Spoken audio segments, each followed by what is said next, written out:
If you love classic contemporary Christian music and the people that made it, please like this video and subscribe to our channel to help support us and keep us going. This is Stage Right, and I am your host, John Thorne.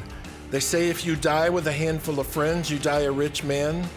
Well, I have several buses full, and I'm very excited to share them all with you.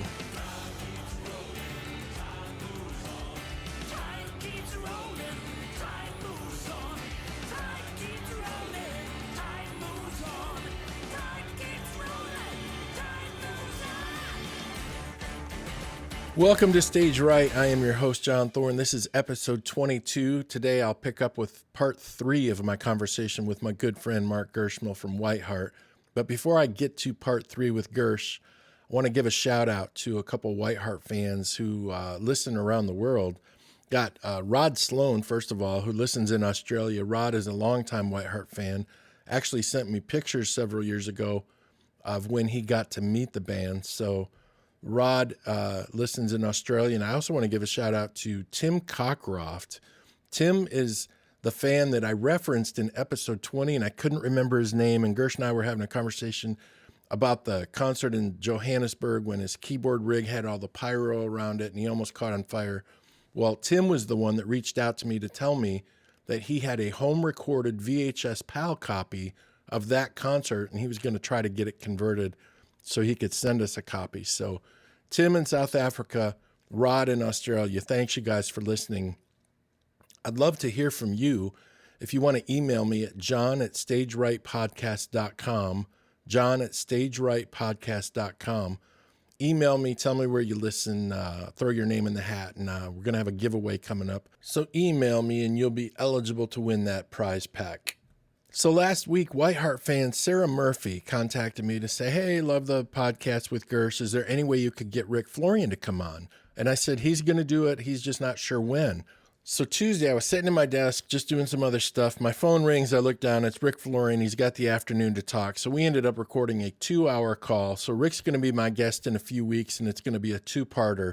And my guest next week is Brynn Gersmehl from Rachel. We will talk all things in Brynn's life before, during, and after Rachel. So don't miss next week. It is going to be fantastic. Hey Rockstar provides digital marketing software and services to generate more leads, more exposure, and more revenue for your business or organization. Let Hey Rockstar amplify your awesomeness. Okay, so let's get to the album that came after Tales that I think might be equally as good as Freedom, and Knox and Anthony just killed it. I mean, all you guys did. It was just such an amazing album. Talk about the Highlands album for a minute. Well, it was interesting in I think, you know, when you come off of an experience like Tales of Wonder, and you felt like there was something really special that happened there. It's like, oh gosh, can we do that again? Yeah. It's like, well, yes. You know, and it was, you know, having John in the seat, you know, and yep. I think he and Anthony blossoming together as players over that period of time. Yep. You know, it's foundationally, you know, it was just some really amazing stuff that was going on with the two of them. But a lot of that record was recorded in a place called the Boardroom. Mm-hmm. And which was a smaller studio, but it had a really good sound to it. And Richie once again was captain of that ship, and I think that everybody was just sinking in deeper to some of the same vision. You'd be astonished that you say that. There are so many people that think that that's their favorite record. Wow, I don't doubt it, dude. It's close, man. It is close. Which I'm grateful for. Once again, set design mm-hmm. was an amazing thing for the live performance. Yeah. It was our wonderful concessions guy Ron playing the bagpipes for the at the start of it with his long hair, and everybody everybody loved that moment. Our concessions guy would come out with. I actually still have the bagpipes here. Okay, so my daughter's engaged to a guy from Scotland. They gave me a set of mini bagpipes for Christmas. Oh, really? Every How time I cool is see him, that? I told him all the story about you and the bagpipes in the attic and in Ron. It's still there. Still there. Yeah, but that was a magical time, magical tour. Yeah, it was.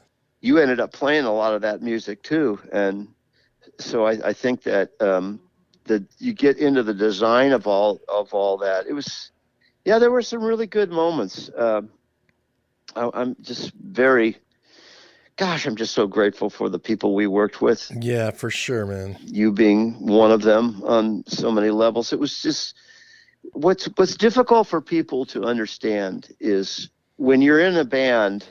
Yeah, there are all these classic stories from the rock and roll world, which are true, about all the great hardships that can be, and very talented people having wars with one another, but there are also the stories of like bands like U2 that come together for their bass player, and they all have houses in the south of France in the same area, and they've been the band of brothers forever.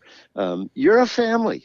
Yeah. You're, literally, if you're on the road any length of time, and especially traveling overseas and all the traveling that it's occurred in your cross country or into Canada like we were so often, you're with each other a lot. So the kind of devotion that I think that God asks from a family is the kind of devotion you need for your musical brothers. And yes, since everybody's so talented, and the arts make us vulnerable. That's what art's supposed to do. Right. Good art makes everyone vulnerable. It makes you to look inside yourself and realize, why do I get up in the morning? And why is this picture that just fell out of my Bible this morning of my son, why does it bring me to tears? He was 4 years old. What I would do for him now. Right. And now that he's 22, there isn't anything I wouldn't do for him. Those snippets of life. We as artists get to gather all that together. And I don't think, people always praise music. I think we're like every other one of God's sons and daughters, and there are so many people that have abilities that I only dream about. And they're influenced by their gifts in ways that I can watch it, but I'm not inside it. Right. But for those of us who were on buses together and on stages together and in writers' rooms together and late at night, waiting to get that part just the way to say it's supposed to say what it's supposed to say. Right. And you're in there battling together, and then you get it. Yep. Then you get it. Yep. And that part of you just feels, once again, that April rain feeling. It's just, the creative process has just renewed my heart and made me closer to that person who helped me out. That's what bands oftentimes are. It's the undertold story of bands. Everybody likes to get into the controversy, but the good side of it all is, especially in a Christian band, when you're sharing your faith and you're sharing the reason and you're sharing the hope, that you might go out and change somebody's life today just because God thought enough of giving you a gift that you might be somehow a servant of him for that night. Right. It's a joy beyond expressing. Well, we love God because he first loved us. Amen. And then once you feel it, the natural next step is to express it. And that's what makes what we did so powerful and so special. Yep, I totally agree. Could not say it better. Okay, so there were several greatest hits albums over the career of WhiteHeart. Nothing but the best radio and rock versions came out, but I don't really want to talk about the greatest hits. I just want to focus on the main albums. So the next album that comes up is Inside.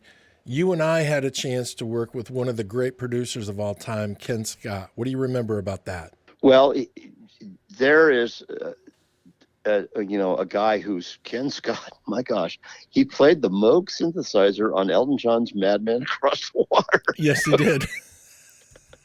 He was there mastering Beatles tapes. Yep. I mean, he produced David Bowie's Ziggy Stardust. Oh man, I know. Just a world of wisdom, and an approach to recording. We had some marvelous people and Bill Drushers and the Brown Bannisters, Brown. Oh my gosh, I Yep. could go on forever about Brown. Brown taught me so much about music and layering things and hearing things and being patient with things. Yep. Making sure every voice is heard. Ken Scott had that same kind of thing in a very different way. He valued what people were saying. He valued what people were playing. Yep. And so it was just so interesting to have that kind of reflection on what you're doing. He smoked a lot. He drank a lot of tea. Yeah. Oh yeah. Boy, he did, didn't he? I forgot about that. Yep. But he had a vision, and so I always respected him for the single-mindedness of his vision. His stories were so rich, and that's how we learn in this business. I think that's something. This is a whole nother subject, but now that music has gotten cheaper and easier to make, Yeah. With the advent of digital audio workstations and computers, and every home can, in a sense, I've got a studio in our back room, and you have one in yours, and you can.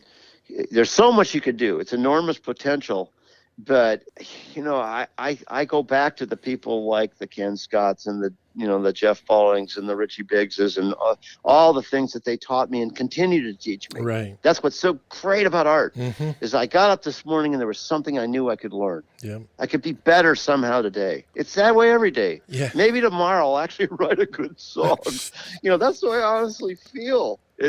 But I think in this day and age, people, they're not availing themselves of the resources they could.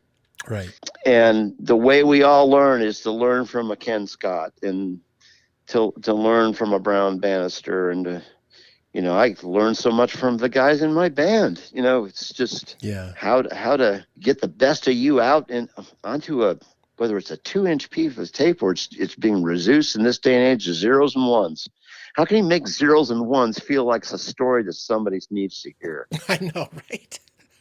I know it. Ken was the perfect British gentleman as a producer. He was, wasn't he? He carried himself with such dignity, and he wouldn't get in the middle of disagreements, but at the end, when you said, "What do you think?" he would tell you. Yeah, you're so right. It was interesting to watch. Yeah, I'm so glad you brought that up. But that is so true, and that was a really big part of making that record. Now that I think in retrospect, man, I'm glad you brought that up. Ken was awesome. I love Ken. I love that time we had with him. And I remember I had like 2 full days of just bass overdubs. And one of the days he had this crazy idea for me to do this instead of like a Tony Levin with a stick kind of thing. He wanted me to try Ritual with a slap part that wasn't really a funk part, but it was a slap part.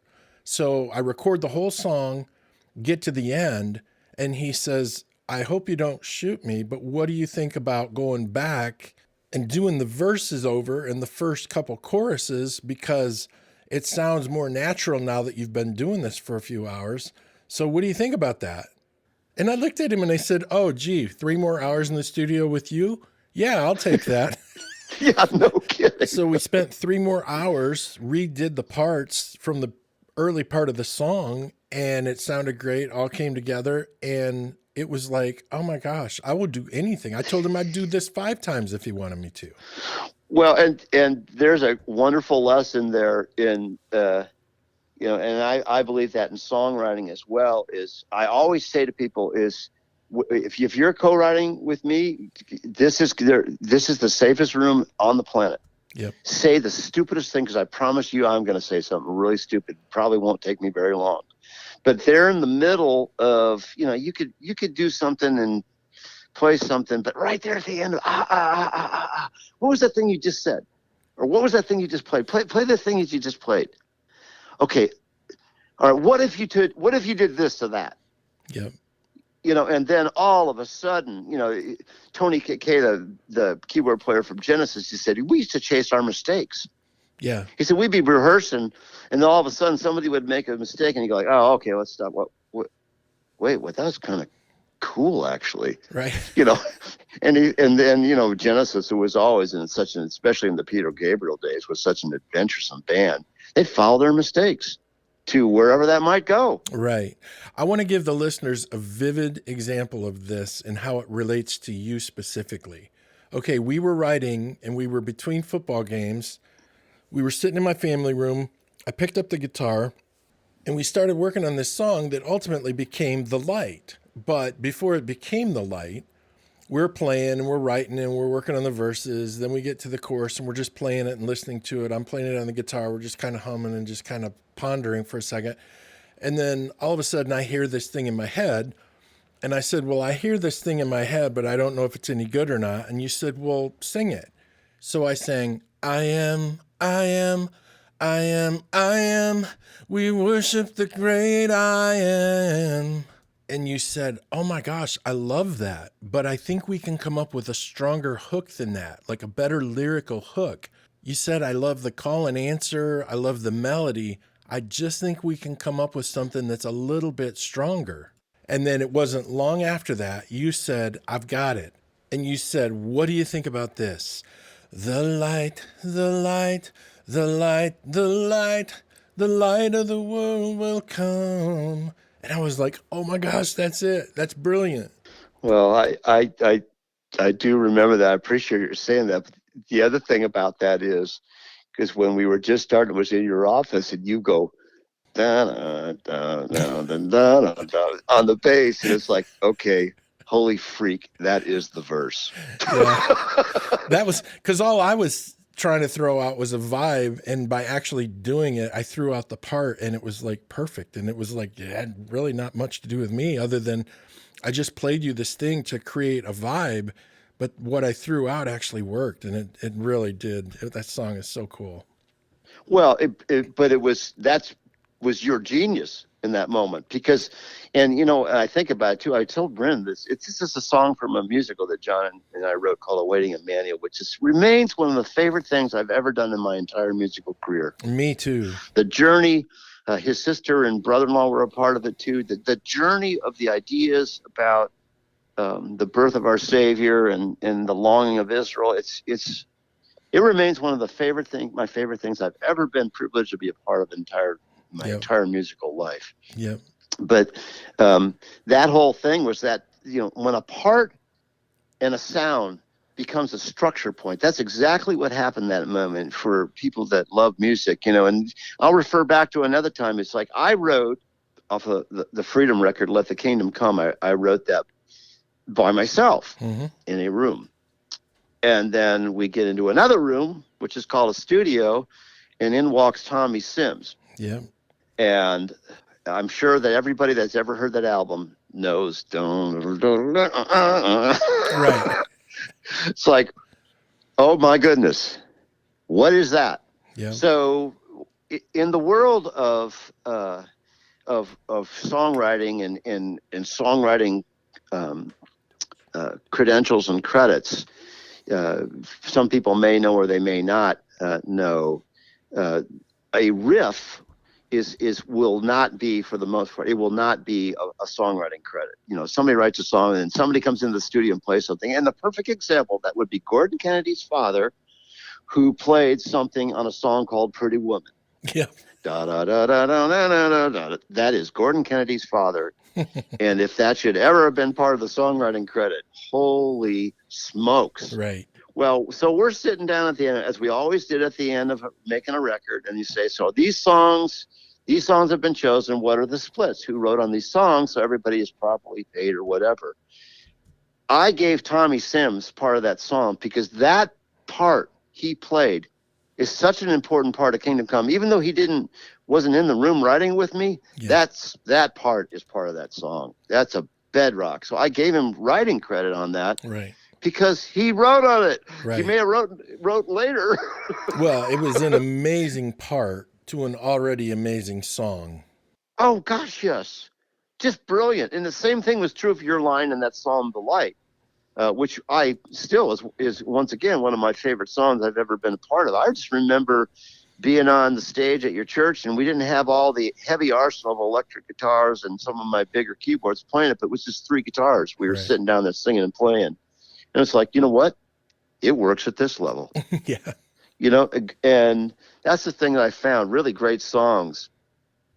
People forget what wonderful melodies can do to people, and if the design of a song is right and it says something important enough to be listened to in a timeless way, it's going to live on. You could produce it however you want, dress it up. You want a drum machine? Fine. You want a real drummer? Fine. You want any drums? Fine. Right. It a great song will live at so many levels. And when you're fortunate or blessed enough to stumble on those, it's like, oh man, this is way bigger than me. I don't know how this happened. Right. Well, before we run out of time, for everybody that wants to put a bow on it, let's talk about the Redemption album, the last studio album WhiteHeart did. Well, once again, I just it felt like a great postscript. It was, honestly, it was time to move on.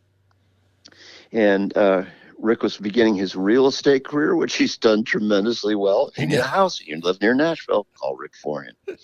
But it was time to start moving on. But I think it just needed a nice wrap up, and Richie was such a part of that. It doesn't say it on the record, but Richie Biggs was a producer on that record. He deserved to be paid producer points. Right. He was such a part of the vision for that record. I do remember, Mike Mead played drums on that, and what a gifted drummer. And Barry Grahl, who is one of the best people on the planet, plays for Mercy Me now. It's just very, very talented player, wonderful guy. And Steve Hindlong was the only time we ever recorded with percussion live in the recording process. Oh, wow.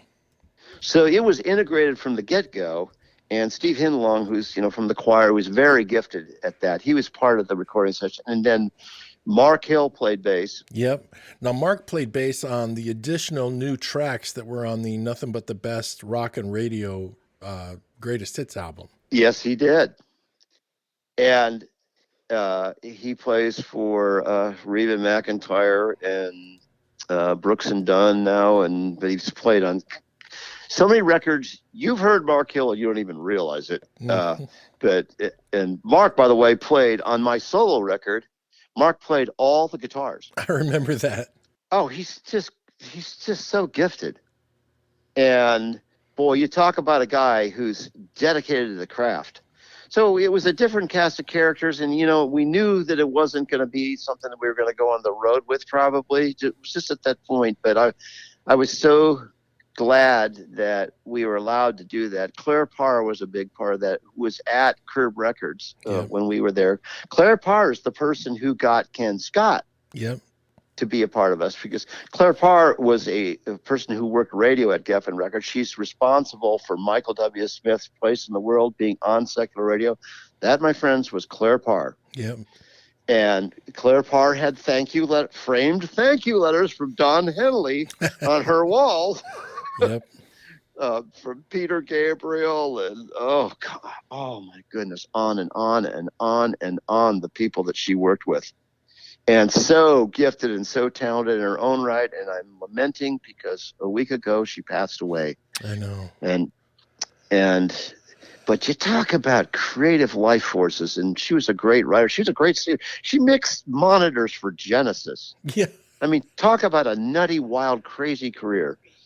Just an enormously talented person. Another crazy, crazy talented person that we had the opportunity to work with. And it just seemed like whoever we worked with, no matter what their role was, they were equally gifted. Just the best people on the planet. Oh, yes.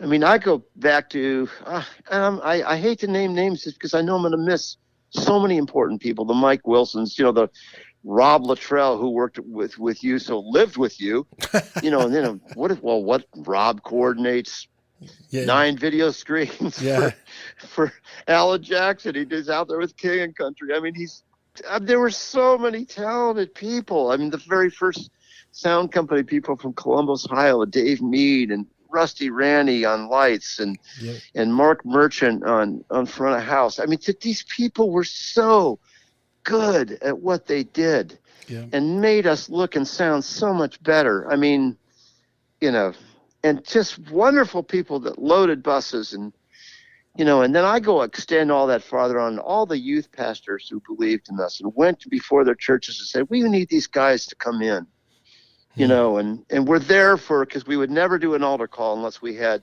tons of counselors there. And there they were, and they were going to pick up these people who came to know the Lord, or, poured out their hearts, the hard times they were having. They were going to be, when we left town, those people were going to be there. I can't thank them enough for what they did. Absolutely. Gersh, what's crazy about it is those concerts were years and years ago, but there's people that became Christians at those concerts that are still following Christian music and still serving the Lord. It's just remarkable to think that the legacy of the music and those tours and all of that stuff continues. The impact that all of that had continues to this day. And I think that we were all privileged in the sense that there was an openness at that time for some psalms. Yeah. For some, there are a lot of people there are some people now that think, well, you can only do worship, you can only just praise God, get all the attention off you. And of course we need to praise God. And some of the greatest hymns, the glorious hymns, holy, holy, holy. And, they're just on a crowning with many crowns, and on and on. Just fantastic songs that tell the story of the redemption of our lives through the gift of Jesus. And I'm so grateful for all those. But and there are some people that believe, well, that's what Christian music can only be. Right. I am not one of those people. I think that is fantastic, necessary, and as believers, yes, we need to pour out our hearts in reverence to God. Yep. But David was pretty honest in Psalm 51. Mm-hmm. Against thee only have I sinned, done that which was evil in thy sight. For they are justified in thy sentence, blameless in thy judgment. Behold, thou desirest truth in thy inward being. So teach me wisdom in my secret heart. This is a guy who's living life and knows he just did something really horrible. Right. And create in me a clean heart, God, and renew a right spirit within. Cast me not away from your presence. Take not thy Holy Spirit from me. Restore unto me the joy. He didn't have the joy. He wanted it back. Yeah. And so when you write like the songs that came out of those courageous people from the Jesus movement who said, you know what? Drugs aren't the answer. Alcohol's not the answer. The world is falling apart. Free love is not so free. I got to find something else. And lo and behold, Jesus enters their heart. And they start writing these songs, and it's based on their life right there, right then, in that moment. And they're so grateful, and they have so much more work to do and so many more places they want to be. And they don't know how to get there, so they write a song about it. Yep. And then we get to come on the scene, and, we get to write about great moments and broken marriages and suicide and not knowing how to forgive and all these wonderful ideas, these wrestlings of faith that we just try to write about and give back to God. They're David's laments. That's all they are. Right. They're just for the 80s and 90s and 2000s. They're David's laments. Yeah. And it's David's joys and you're going to, then I'll be able to give you an offering. When I get all this stuff cleared out, right, you're going to be happy with this offering. This is Psalm 51, make a joyful noise unto the Lord. I'm going to do that. And this is why I'm so happy. God made convertibles. Yes, he did. The first night I ever saw you guys played that, and you and Billy did the horn thing. So that's a nice way to put a bow on it. Dude, before I get you out of here, tell everyone what you and Brynn are doing. Tell them about your book. Tell them about Soulbreather and all the stuff you guys are working on. Well, the interesting thing is, post WhiteHeart, I did a solo record, which yes. I enjoyed doing. But dude, it is such a good record. Everyone, go find it on Amazon. It's just called Gersh. I appreciate your saying that. Yeah, it was a wonderful time. It was basically three people. Made it. Brynn sang a little bit of Jimmy Lee Slow sang a little bit on it. Oh, cool. Yeah. I can always remember. I can't hold this phrase, dude. I've got a concave chest. So it's like, what are you talking about, Jimmy? Jimmy Lee Sloas was in for him, and Jimmy Lee Sloas is, for all bass players, they all know who Jimmy Lee Sloas is. Oh, crazy great talent too. But after that time, and is right after that time, I started to feel weird, and I would call my mom, and then I'd say, "Mom, man, your cold is terrible." And Mark, I don't have a cold. No, and I called her a week later. Boy, you still got that cold? Should you go to the doctor? Mark, I don't have a cold. And it went on until finally, I always held the phone forever in my left hand so I could write with my right hand because I'm right-handed. And it just got to be habit, I guess. And well, I shifted the phone from my left ear to my right ear, and lo and behold, she did not have a cold. I had a problem. And the short story of it was they thought I had a brain tumor for a while. I was just terribly nauseated and dizzy all the time. They thought I had Meniere's disease. I got an MRI for the brain tumor. No, we found a little bit of a brain there, not much, but but no, they couldn't figure out what. So when I jumped into a higher level care at Vanderbilt University here in Nashville, is one of the premier research hospitals in the world. And I got with one of the top 3 neuroacoustic surgeons in the world, and he discovered that I had an acute viral infection in my left ear. So to the point of, just as a point of reference, if I listened to the dial tone on the phone, it would be a C in my right ear, and it would be an E in my left ear. Oh, wow. Not only that, if somebody's talked, I mean, it was indistinguishable. The sounds of the ocean from the sounds of the Starbucks cappuccino machine at work to you name it, the garbage disposal. So every sound was the same. I was so nauseated all the time just from my inner ear issues. And I just thought I was done ever making music ever again, let alone enjoying it. But, and so this guy did some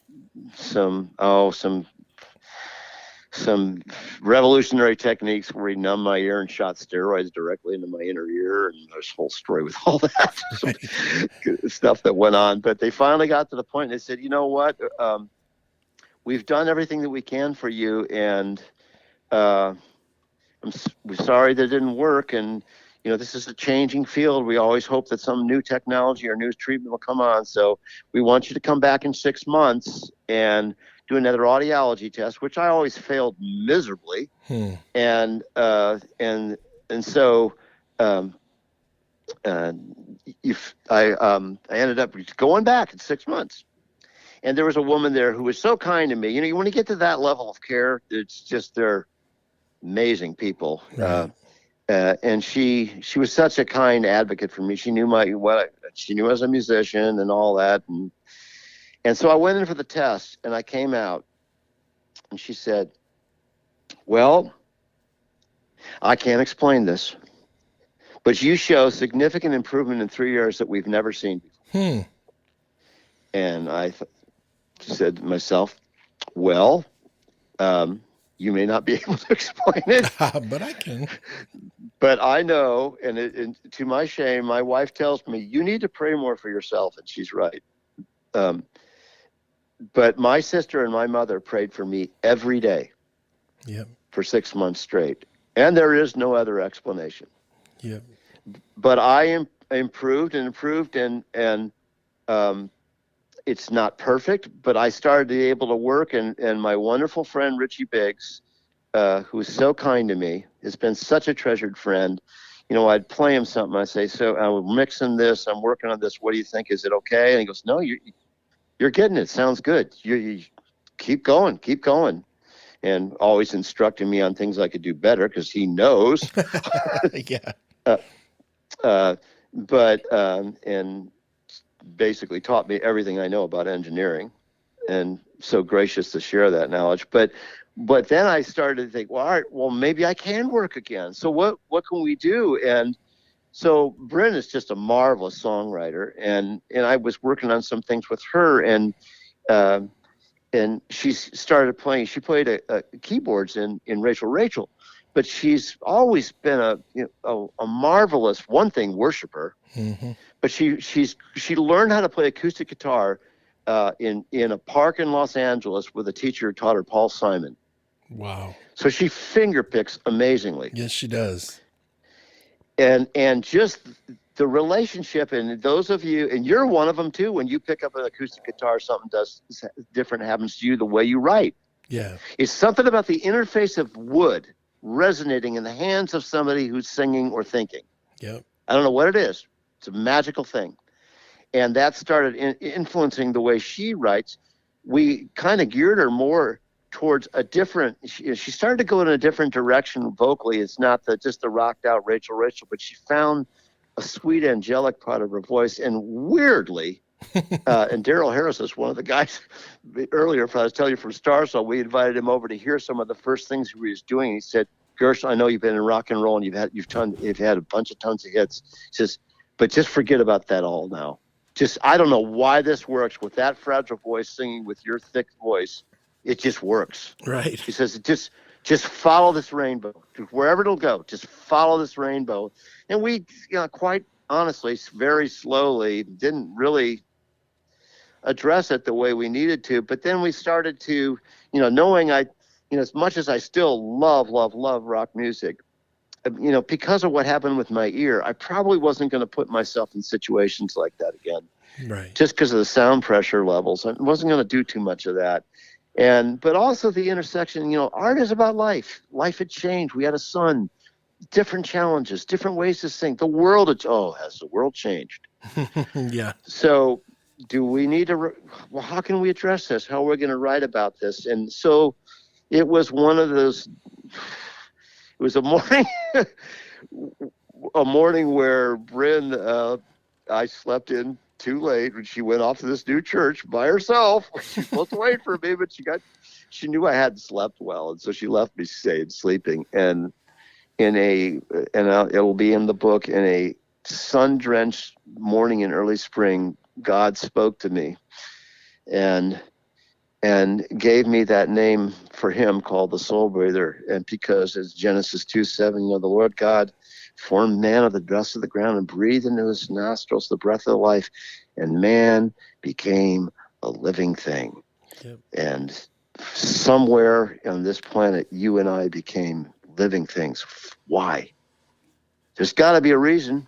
And I have a census. I have it on my list of favorites in my computer. It's the U.S. Census website. Mm-hmm. And if you go to the U.S. Census website, you will find that they have this barrel that keeps turning over, and that barrel is the world's population. Oh, my gosh. So I go there from time to time to remind myself, as we're well over 7 billion now, and you see that barrel spinning, and you realize it represents a life. And you also know through science that there is not a person on this planet, and I've done the research, even identical twins as well, farther down their genomes. So there's not a person on the planet that has your DNA. So why would he do it? Right. Why would he do it? He's got something for you, something that only you can do. There's a reason he breathed into you the breath of life. So he's the big soul breather, capital S, always capital S, the creator of the universe, God, our soul breather. We're little soul breathers. Yeah. We got a little S. He's put us here for a reason. We get to breathe life into somebody else. How somebody else who's listening to this broadcast may do it differently than I'm going to do it. I look at you. You're a magical person to me. You do so many things so well. I mean, you've got endless creative ideas. There isn't anybody on the planet quite like you. I know it for a fact. I've been blessed to have you in my life. So you're here for a reason. Right. And for all those people out there listening, so now at this stage of our life, in my life, Brynn and I, we want to tell the story to people that, yes, there is a God. Don't you ever mistake that. There are a lot of people wandering around out there now that are really confused and they think they're God. Right. And they're wrong. And I always want to say to them lovingly, fine, go out and make a universe. Right. Exactly. But you can make some other kind of smaller universe. You're here for a reason, but it's going to be far better when you realize where all this came from, because you need him desperately, like I need him desperately. It's the thing that holds us all together. Yeah. is how much we desperately need him. But do your thing, man. Go out there, whoever you are. Do what God has put you on the planet for. Make the world a better place because of your gift. So it's a book I'm writing. It'll be about, how the soul breather breathed life into all of us and trying to release us all to our destiny and knowing that every last bit of it comes to the praise and glory of him. Every last bit of it is from him. And then to go on and just and use those gifts. And we're making all kinds of music now. Some of it is going to be instrumental.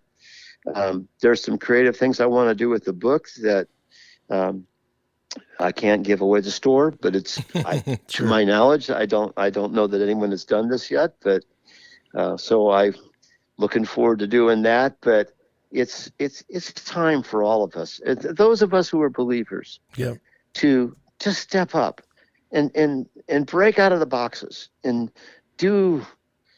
Yeah, it might be alarmingly creative things. People may think you're nuts. Well, I can tell you this. Everyone else is out screaming and hollering about what they believe, so I don't think there's anything wrong with us saying what we believe. Well, yeah, and the other thing is you brilliantly said this at one point.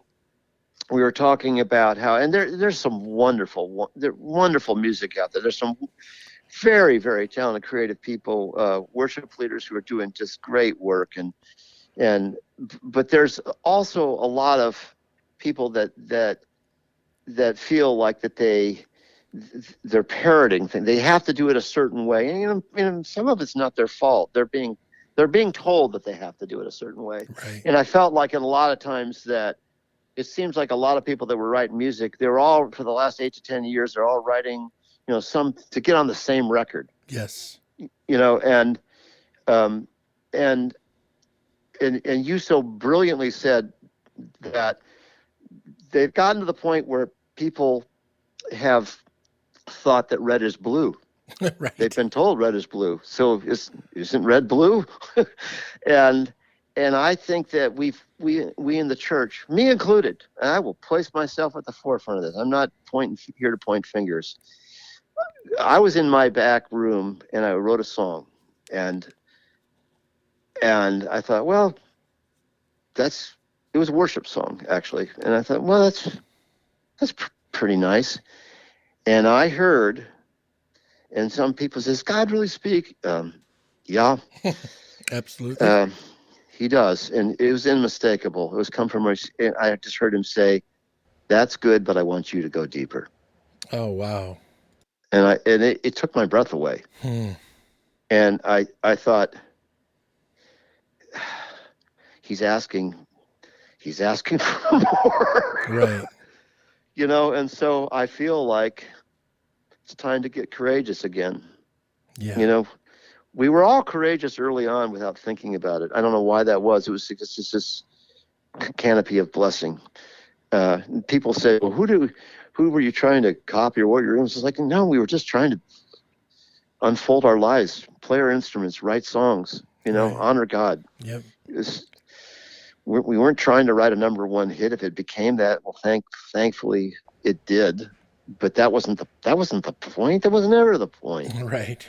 But I do believe that that's why it spoke to people, because it was honest. Honesty matters. People know when they're being sold a bill of goods, and that's what's great. Is I had a conversation with my son when he was 16 on his bed, and he was just saying, for years I always thought if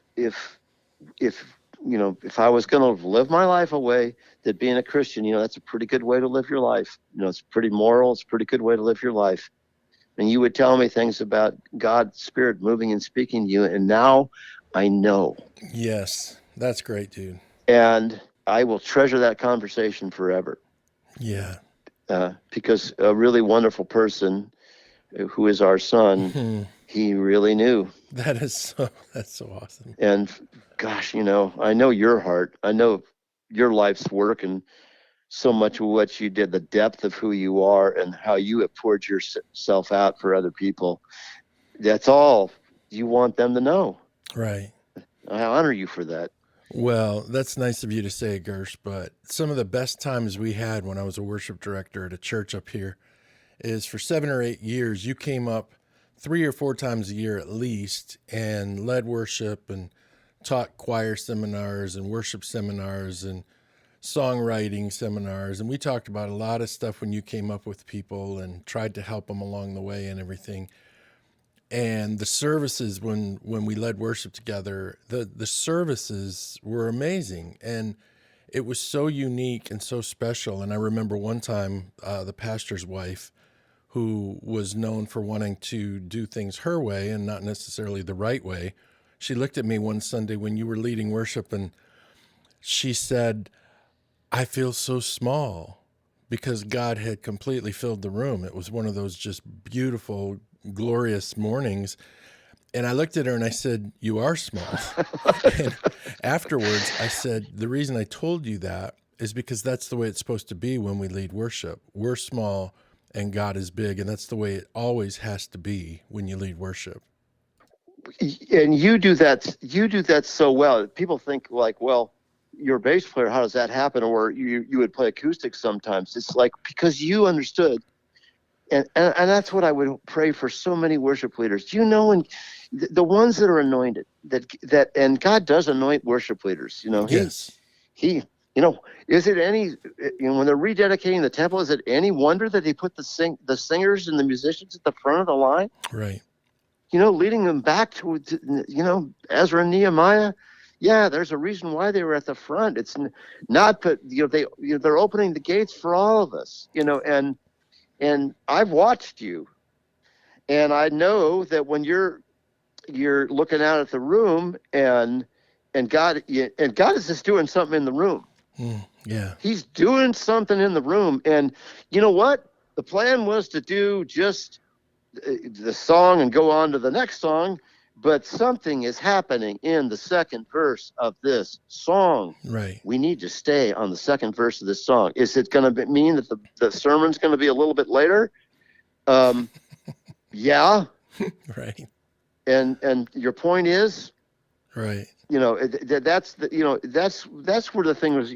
If he's doing something, we just stand back. Yep. We just do it, dance. God, do your dance. I remember one time Julie and I were in Hawaii, and we were walking on the beach, and I saw this guy painting up under a tree. And I'm like, "Oh my gosh, I'm going to go see what he's painting." She's like, "Leave him alone." Just don't go bother him. Because I'm pretty curious when it comes to people doing stuff like that. I like to go see what they're doing. And I'm like, "No, I won't bother him. I'm just going to go see what he's doing. I promise. I won't talk to him. I won't interrupt him. I'll just watch." So I walked up behind him. I'm standing about 8 feet behind the guy, just peeking over his shoulder while he's painting this beautiful painting of the beach, that moment. He's capturing that moment. Wow. And he turned around and he said, "Well, hey, how are you doing?" And I said, "Well, I don't want to interrupt. I don't want to bother you. I'm just looking." I told my wife I wouldn't interrupt you. And he's like, "Oh, that's okay.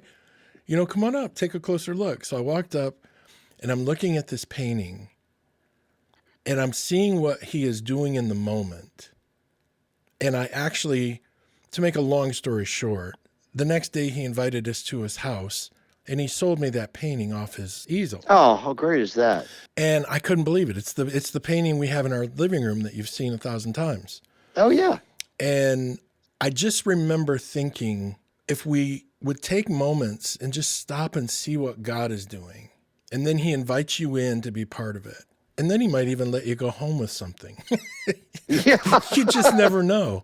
I mean, but you have to stop and look around to see what he's doing. Don't get caught up in the noise. Don't get caught up in people's opinions and the different things. Nobody's going to bless you and encourage you and force you to go do things for God. You have to just say, "God, it's me and you. We're going to do this." And if you just look and see what he's doing, it's just so rewarding at the end of the day when you get to be part of it. You perfectly described not only the ministry moment, but the artistic process. That is it in a nutshell. Well, you and I have spent enough time over the years songwriting and doing projects and stuff that you and I are on the same page when it comes to that stuff. And I can say this, out of all the songwriters I've ever known or worked with, you by far are the most artistic in your approach, and you have captured not only your heart but your soul, because you break out the Bible every time we go to write worship songs. I haven't seen anyone else do that. That's very unique to you. Well, you're very kind to say that, and it's so funny. I seriously think maybe tomorrow I'll write a good song. There're just so many wonderful writers, and but I realize it's you realize it's something you're supposed to do. Yeah. Just because it might not be a song that 100 million people hear doesn't mean the song doesn't have value, and it doesn't mean that it didn't come from God, and that it's not supposed to be sung to him. Oh, absolutely. And that's where all these, people that have said, well, I don't think I'll ever get a record deal, but I just feel like I should write a song. It's like, please do. Yeah. Please do. For sure. For sure. Especially if you're a good songwriter. Good songwriters keep writing songs. Yeah. All right, dude. Well, listen, man, I could go on and on. There's so much stuff we didn't even get to. So we will have to do this again, my friend. But I want to let you get out of here so you can go to the grocery store and get ready for your potential snow and ice storm in Nashville. The Iceman cometh. The Iceman cometh. But I can't thank you enough. Now, before I let you go, tell everyone where they can find all of your and Brynn's Soul Breather stuff and anything else you're working on. Tell them where they can find you. Well, we're at soulbreather.com. We're also on Facebook at Soulbreather. Brynn is far better at all this than I am. Let me just go ahead and say that right now. And we're honestly just starting to wrap. I feel like we've barely begun the process of what Soulbreather is going to be, but we already have wonderful relationships with our. I call them friends. I mean, they're fans, I guess, but they're just friends. Yeah. And one of my dreams is hopefully someday that we'll be able to figure out something interactively where all of the people who come to our site, we've introduced friends on the Soulbreather site to other friends. I want to create a community. I want to create a place where people feel free to bring their prayer needs and their joys and their hopes and all that, and light a candle for a prayer at, there was a site, it's almost gone now, pretty much. It was called, oh gosh, what was it called? It was in the UK. But they had a prayer wall where you could leave a prayer, and if somebody else visited the site, they could click on a candle and say, all right, well, this person's requesting prayer for this. I'm going to pray for that person today. Wow. I used to go to it all the time. Well, oh my gosh. I'll get it the next time we talk. Cool. Great idea. Wonderful idea. It's technology in the servants of God. And so what we hope that you'll come to Soulbreather, because we truly believe that we're all meant to be Soul Breathers with a little S. You're just joining the band. Yeah, there are two of us in this group, but join the band. We're so much better when we're all together. And right. So, and if we come and we share our stories, and we want to hear your stories, and we'll try to be as quick at returning your comments and personal messages and stuff. But we'd like to connect more of you together across the world. We've got friends all across the world already in Soul Breather, and right. Feel in a lot of ways it's just beginning, and it's time to take this life journey together. And we hope that that we can forge a place where you guys meet each other and tell your stories, tell you what you're doing, post pictures of your creative moment. Yep. We want it all. Absolutely. We want to share I always say, for the glory of God and the good of his people. That is awesome. That is the perfect bow to put on the end of our part 3 conversation, dude. That is so fantastic. All right, man. Well, listen, I can't thank you enough for taking time to do this today. You are one of my dearest friends, and we have the most history. We've done some amazing things and much stuff ahead of us. So I love you, and you take care. Next time I'm down there, I'm going to buy you and Brynn lunch. I can't wait. And it's same right back at you. And Brynn feels the same way. I love Thorne. Where's he been? He's in quarantine. Yeah, that's right. We've all been quarantined. That's right. Oh, man, I'm so ready, and I know you are, for this all to be over. And actually, being someone that doesn't worry about the pandemic, I've been more put in timeout than quarantine. That's awesome. Oh, but dude, I love you, man. And I thank you a million times over for doing this today. No, my privilege and honor. I love you right back, man. It's just great to be able to recall some of the wonderful moments we have, and hope and pray and believe there are many more yet to come. Absolutely. I cannot wait. All right, dude. I will talk to you soon. You too, man. See ya. Hey Rockstar provides digital marketing software and services for your church to generate more interest, create more exposure, and reach more people. Let Hey Rockstar amplify the awesomeness of your ministry. And, as always, Hey Rockstar is a proud sponsor of the Stage Right with John Thorne podcast. Thank you so much for listening today. My thanks to Hey Rockstar. My extra special thanks to Mark Gersmehl for being my guest. Next week, Brynn Gersmehl from Rachel. Have a fantastic week.